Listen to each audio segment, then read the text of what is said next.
Nkanizaako mu linnya eddungi erya Yesu. Katonda affe otulungamye nga tuyiga ku bwa Yesu Kristo Mukama waffe. Amiina. Mukama waffe Yesu Kristo alina ebigambo byayogera mu kitabo kya Matayo sura 5 olunyiriri lwa 38 paka ku lwa 39. Nga ebimu ku bigambo byayogera mu nnyiriri ezo bonna bw'osomyeyo bigambo butawolera ggwanga, omuntu bw'akubanga oluyi ku sayidi ya kkono omukyusizanga n'ettama eddala n'akuba oluyi ku sayidi ya ddyo. Ebigambo bino olabanga ebitakola makulu naye bikola nnyo amakulu mu kumalawo empalana, mu kumalawo obugulumbo. Kubanga n'abalaba ng'olya kukubya oluyi ate n'okyusa n'akuba oluyi olulala, bw'akuba oluyi olusooka bayinza okulowooza nti oba ono yasookereza oba yamuvumye, naye bwe bamulaba ng'ate akkubye oluyi olulala ng'ate naawe otaddeko ate toddizza, aba akakasiddwa nti oli ye mukyamu era anenyezebwa bangi, era naye omutima gwe gufumitibwa olw'okuba omuntu atamunyiga. Mu kitabo ky'Abalumi sura 12 olunyiriri lwa 21 Pawulo kyava agamba nti omuntu bw'akola obubi gwe n'omukola bulungi omukumira amanda ku mutwe gwe. Mutwe gwe kubanga okuliko essigiri. So era Mukama waffe n'akikkaatiza mu kitabo kya Matayo sura 5 olunyiriri lwa 43 paka ku lwa 48 nti omuntu bw'akukola obubi gwe mukole bulungi. Bwe mwagala ababaagala, njawulo ki n'abatakkiriza? Kubanga n'abakkiriza baagala babaagala. Naagala ne mmwe mwagalenga baki? Balabe bammwe. Kigambo balabe bo bwe bakikonsidaringanga, nja kukyogerako mu maaso awo, naye nga yali agezaako okukkaatiriza okwagala omuntu okuba nga akoze obubi gwe n'omukola obulungi. Omwogezi omu kyeyava ayogera nti love can only be awakened by love. Nti omuntu noba takwagala gwe n'omulaga okwagala, ebiseera ebisinga obungi ositula okwagala kwe mu mutima okubadde kwebase naye n'atandika okwagala. Singa akukola bubi gwe n'omukola bulungi. Era tufunye ebyokulabirako bingi mu nsi. Omusajja omu yakwata mukyala we nga mwenzi, n'amukwatira mu luumu y'omusajja omulala, naye bwe baamubuulirako n'ayanguwa mangu n'agenda n'akonkona luumu nga bakyalimu. Bwe yakonkona omusajja n'avaayo nga talina na ssaati, n'agamba nti njagala mama gundi. Gamba mama gundi yambala mangu ng'abantu tebannaba kujja, yambala tugende. Omukazi n'ayambala mangu n'ajja n'amulingiza ku mulyango. Ono omusajja n'amukwata ku mukono n'amugajja tugende, abantu bajja kujja tusuwali. N'amutwala eka. Yamutwala eka n'amutuusa awaka n'amugamba nti tufukamire tusabe. Ne bafukamira ne basaba, n'amuwa akadomola k'amazzi n'amugamba genda onaabeko. N'amulekerawo sente, bw'oba omaze okunaaba nyogula ebyokulya n'ofumba, nja kukomawo mangu. N'agenda. Omukazi n'agamba oba omusajja ono mulalu, n'abeera eyo n'akomawo ne beebaka. N'enkeera n'agenda n'akomawo ne beebaka. Naye omukazi agamba nti kata yabika omutima, kubanga yalowooza nga omusajja nti oba agenda kwebaka kuzuuka ekiro amusaleko obulago. Era beera anyumizaako omukazi muno n'agamba nti nze nakomya obwenzi, okusinziira ku musajja kye yankola sigenda kuddayo kwenda obulamu bwange bwonna. Olaba bwe yafuna mukwano gwe olw'okusasula obulungi mukyala we yamukola obubi. Ennaku zino ku social media kuliko omukazi yakwatiddwa bbaawe ng'ayenda ku buliri bwe bwennyini ng'aleeseko omusajja. Omusajja n'amusika wabweru n'amukanyuga mu kkubo ng'ali bwereere bukunya maama w'abaana be. Naye abantu bonna abalaba ekintu ekyo bonna basalira musajja musango. Baaganye okulaba ekibi ky'omukazi kye yakoze kuleeta omusajja ku buliri bw'omusajja bwa bbaawe. ne balaba ekyono ekibi kye yakoze okuddira maama w'abaana ng'ali bukunya nakazadde w'eggwanga n'omusika paka mu kkubo n'omusulaawe nga talina lugoye yadde okumuswaza obwenkanidde awo. Yawolera eggwanga, teyasasula bubi olw'obulungi era teyasiimibwa era teyafuna mukwano gwe. Singa batadde awo abantu babiri, ani ayinza okubuulira mukazi we nti va ku bwenzi n'abuvaako? Ani ayinza okuwuliriza? Ono gwe baasonyiwa eyakolebwa obulungi ng'ate yayenze, oba ono eyakolebwa obubi ng'ate yayenze? Tolaba nti Mukama waffe byagamba bikola amakulu nti omubi mukole bulungi. Omusajja omu yayagala, yali musajja nga talina bulungi ssente, n'ayagala omukazi ng'alina ssente, ng'akola mu gavumenti ono, mu gavumenti ya Museveni muno, omukazi w'amaanyi. Omusajja ono omwavu n'agenda akwata omukazi oyo n'omusajja omulala mu loogi. Omusajja omwavu n'aleekaana leero. Ono omukazi yali amuwadde n'emmoroka gy'avuga, mmoroka y'amaanyi, ebintu byonna weebiri. Gundi agirina, kaadi ya banka agirina, ajja bujja ssente. Omusajja omukazi ono bwe yalaba ng'amuswaza era amuzaddemu n'abaana, n'agoba kasasiro. Naye omukazi omusajja ono bw'ava omwamulumenya nti n'ayagala okuddayo omukazi n'amugamba wanswaza nnyo, saagala kuddayo nakwogera naawe. N'amukyayira ddala, yafuna mulabe we olw'okwagala okuwolera eggwanga.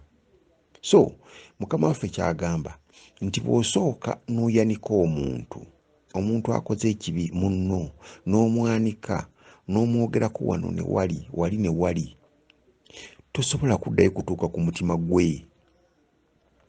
Tosobola kuddayo kumugamba kigambo n'akiwuliriza, akulaba ng'omulabe. Okwanika bannaffe si kya Bukristaayo. Bayibuli egamba mu kitabo kya Matayo essula 7:12 nti tukole bannaffe nga ffe bwe twagala batukole. Gw'oba olina ensobi gy'oguddemu, kubanga ffenna tuli bamalayika, tugwa mu nsobi, naye oba olina ensobi gy'oguddemu ne bakwanika, gwe wandiwulidde bulungi.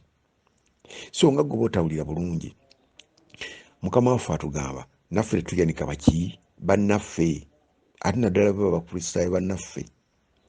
Ekkanisa Yesu yasinga n'okuswala, kubanga bajja ekintu ku muntu ne bakiteeka ku kkanisa. So ng'atugamba tukole ensonga, ekintu kyonna ekisoboka okusobola okuzza omuntu oyo mu layini. Bagiyita golden rule. Omuntu bw'akola nga bw'oyagala bakole, nawe bw'oba okola otya, naawe bw'oba okola.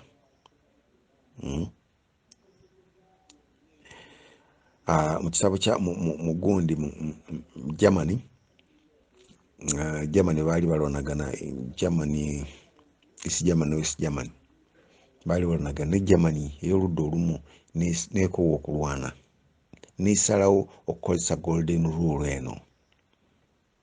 Bali bwe baaweerezanga ebikompolo eno, bano nga batikka loole z'emmere, nga batikka loole z'eddagala, nga batikka loole z'ebikozesebwa nga babitwalayo. Bali bwe baaweerezanga eno bbomu, nga bano batwalayo loole z'amazzi, loole z'ebibala nga babatwalira engoye.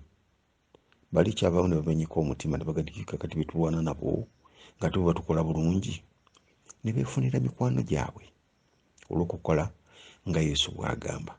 Omwogezi omu yagamba, the best way to dispose of our enemies is to make friends of them.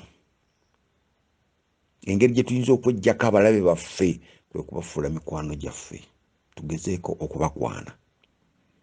Era Mukama waffe kyeyava agamba mu kitabo kya Matayo essula 5:9 nti blessed are the peacemakers, they will be called children of God. Nti balina omukisa abo abaleeta emirembe, kubanga baliyitibwa baana baani? Baana ba Katonda. Naye tosobola kwonoona, tosobola kubeera ng'oleeta mirembe ng'oyanika bwanisi, buli akoze ekibi oyanika bwanisi. Kyeyava agamba nti mulirwana awo, bw'aba akusobezza genda gy'ali, mutabagani, omubuulire mbwenu munnange okola bubi, ensonga eno bweti ne bweti ennumya. akubuulire kubanga emirundi mingi nnyo gye tukola ensobi nga tutegedde lwaki muntu agikoze. Nsobola okukola ensobi nga simanyi nti ngikoze, nsobola okunyiiza munnange nga simanyi nti munyiizizza, okuba ekibi kyatwonoona. Gw'osobola ate gwe naawe osobola okulaba nti nkoze bubi naye nga ate sikoze bubi nga gwe olabye obubi. Omusajja omu yali musajja muwulu naye nga ayota amafuta gano ag'ettabaaza parafiini, kakati ng'agagulya mu ccupa ya bbiya. Kati eccupa eyo yali ekyali mpyapyapya nga ekyaliko n'ebiwandiiko. Kati kyeyava akwata eccupa agende ku dduuka agule amafuta ajja ayiwe mu ttaala. Ye omusajja mukristaayo. Kati yamulaba n'eccupa ya bbiya n'agenda agamba bannange zino sikirabanga omukristaayo anywa omwenge akati beefuula bangi mu kkanisa. Naye eno yali tanywa mwenge, eno yali ccupa ya bbiya mwe yali agulira amafuta liyali. Naye singa yagendayo n'amugamba ne boogerazaganya, munnange omwenge si mulungi, yandibadde amugani munyamwolabe, si mwenge mafuta, yandibadde akitegeera nga tannaba kumwanika. Oluusi tuswaza bannaffe nga naye ebintu si bituufu, oluusi biba bituufu naye ng'ate bwe wandyogedde naye mwanditereezezza ensonga n'afuuka mukwano gwo. Muno yali atambula nga obudde bwa kalenge. Kati omanyi obudde obwakalenge omuntu bw'ossa omukka bw'oti ng'oyasamye gulabika gubanga omukka gwa sigala. Kati oli bwe yagulaba n'alowooza nti ono anywa sigala n'agenda ng'alaalaasa ekyo, so singa baagenda ne basooka boogera yandimugambye nti tolaba si sigala bwe kiti bwe kiba, n'akitegeera. Mukama waffe yali mugezi nnyo, yagaa nti omuntu bw'omulaba akanka ensobi, Matayo Sula 18:15, mugende mwogere gaaba oluganda.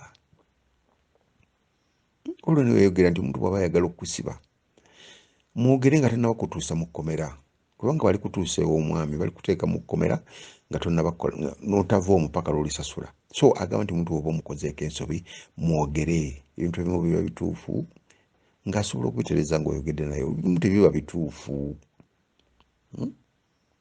Agamba nti mukole mutya, mwogere. Kyova olaba nti amateeka agamu geetaaga kwetegereza nnyo. Mukama waffe agamba abagundi bano bagamba mulirwana wammwe. Mukama waffe eri mu kitabo kya Luka essula 10 yabuuliza nti mulirwanaawo y'ani? Kubanga abayudaaya ate be bayitanga bannaabwe ate bayitanga ku muyudaaya munnaabwe ng'atuusiddwako obulabe. Naye ate eri alowoozebwa okubanga si muganda waabwe, si mulirwana waabwe, ate ye n'akikola n'asaasira omuntu yali Omusamaliya. N'abuuza nti mulirwanaawo y'ani? Badde akukola obulungi ye mulirwanaawo. Abayudaaya bano mu mateeka ge baakolanga baalinangamu ekirungo ky'amateeka g'Abababirooni. Hamulabi eyali kabaka wa Babirooni yali yakola amateeka nti omuntu bw'akuggyamu eriiso naawe muggyemu eriiso olw'eriiso, erinnya olw'erinnyo. Naye bwe weetegereza amateeka ago ag'Abababirooni agaateekebwawo kabaka Hamulabi, gaali gagamba nti munnansi bw'aba akuggyeemu eriiso oba aggyemu omwana w'eriiso, naye nga n'omwana naye munnansi, naye aggyibwemu eriiso. Bw'aba aggyemu linnyo naye aggyibwemu erinnyo.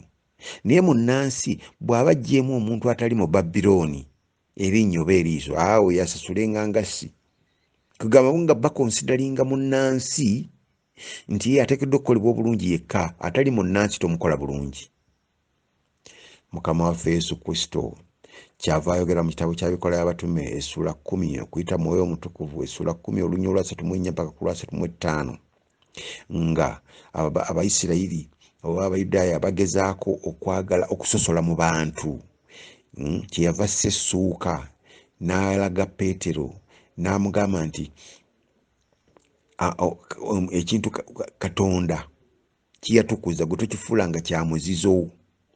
era Peetero mu ssuula eno 3:4 mu nnyonnyola lwa 3:4 paka ku lwa 3:5 mu Bikola by'Abatumwa essuula 10 Peetero akiraba n'aga nti nalagibwa nendabaga si kirungi nendabaga Katonda tasosola mu bantu naye akkiriza n'akola by'ayagala bwe yamukkiriza. Eryo era ly'etteeka lya Katonda nti awulira ekigambo kya Katonda awulira eddoboozi lye ne bw'ataba Muyudaaya Katonda amukkiriza naye nga bo bali ku tteeka lya mulabi nti akukozo amulabi kabaka wa Babilooni eyateeka amateeka nti akukoze obubi nga munnansi nga oli munnansi nga n'oli munnansi akukoze obubi ogibwemu eriiso naye omunnansi bw'akola obubi atali munnansi oyo asasula engassi, which was not fair kubanga abantu bonna baatondebwa Katonda, ffenna tuli ba Katonda, tetugwanidde kusosola. Kyavaga nti omuntu bw'akola obubi gendayo mwogere, bw'agaana twalayo munno owokubiri, bw'agaana twalayo munno owokusatu. Mu kitabo ky'amateeka essula 19:15 nga loogera nti olw'abajulirwa nti omujulirwa omu okuwawa kw'omuntu oyo tekuwulirwenga ng'alina omujulirwa omu yekka. Niba baba n'obujulizi babiri oba basatu obujulizi bunaakakatanga. Kyekiri Yesu kye yagamba bwakuba obubi ku sayidi eno wayinza okuba nga walabye omu naye bwayongera nakukuba eno abajulira bawera. So olw'abajulirwa bano wasooka n'onsobya nenzija ne twogera n'ogaana okukyusa nendeeta muganda wange omulala ne twogera naawe babiri n'okusabira ne tukusabira n'ogaana banne nja kukyusa n'ogaana okukyusa ne tuleeta basatu ne twogera naawe n'ogaana. Bayibuli egamba nti mumutwale eri ekkanisa. Ekkanisa bwe yogera naye n'agaana afuuke munnaggwanga. Waliwo oluganda omu yalina muweereza mu kyaki gye nali nsabiramu nga sinaba kujja eno gye ndi kati, naye n'oluganda oyo yagenda n'ayenda ne boogera naye n'agaana ne batwala emula n'agaana. Ekkanisa n'egenda n'abakwatira ejjambiya olwasemera nga muve wano lwaki mwena omukazi owokubiri mweba Katonda naye ne bamutuuza mu kkanisa ng'enkola y'ekkanisa bw'egamba ne bamuteeka ku discipline. Naye baali bamusiba, tewaaliwo kanisa mubaali mu kkanisa bonna tewaaliwo n'omu asobola kugaa nti temusiba kubanga bujulizi baagenda nga n'obujulizi bukakase bagezaako ekisoboka ne kikola kitya ne kigaana. Bayibuli kyevega nti olw'abajulirwa abo ababiri oba abasatu obujulizi bukole butya bukakate. Bw'agaana mutwale eri ekkanisa. Ekigambo ekkanisa kiva mu kigambo eky'Olugreeki ekiyitibwa ecclesia. Ecclesia kiva mu bigambo bibiri, ek out, kaleo call. Ecclesia ekleo kitegeeza to call out. To call out be bantu abasunsuddwamu ne bayitibwa olw'ensonga eyagala okumalibwa. Ekigambo kino nga tekinnaba kutwalibwa kkanisa originally mu Bagreek ecclesia wano bwina agamba nti ecclesia referred to an assembly of citizens summoned to consider a civic matters. Ecclesia referred to an assembly of citizens summoned to consider civic matters. Ecclesia okugamba abantu abakuŋŋaanye olw'okugonjoola ensonga olw'okubaako ensonga zebakola batya zebagonjoola. So bwe weetegereza ennyo ekyo mwe muva ekigambo court. Abantu bakuŋŋaananga okugonjoola ensonga ezo naye oli bwe yagaananga olw'obujulizi wali abajulizi nga bajja nga bawa obujulizi olw'abatuuze bano abatudde ng'omusango gusaba. So kyetaaga kusabirigana mu kifo ky'okwanika bannaffe tusaligane, faayo nnyo okulaba nga munno yava mu kibi ekyo, ate tomwanika kubanga senga abadde gwe n'oyanikibwa naawe tewandudde bulungi. Okwanika si kulungi, naye okukola emikwano kyekisinga obulungi nga tusabira bannaffe ate nga tubayambako okuva mu nsobi, naye nga baziremeramu Mukama abawe omukisa.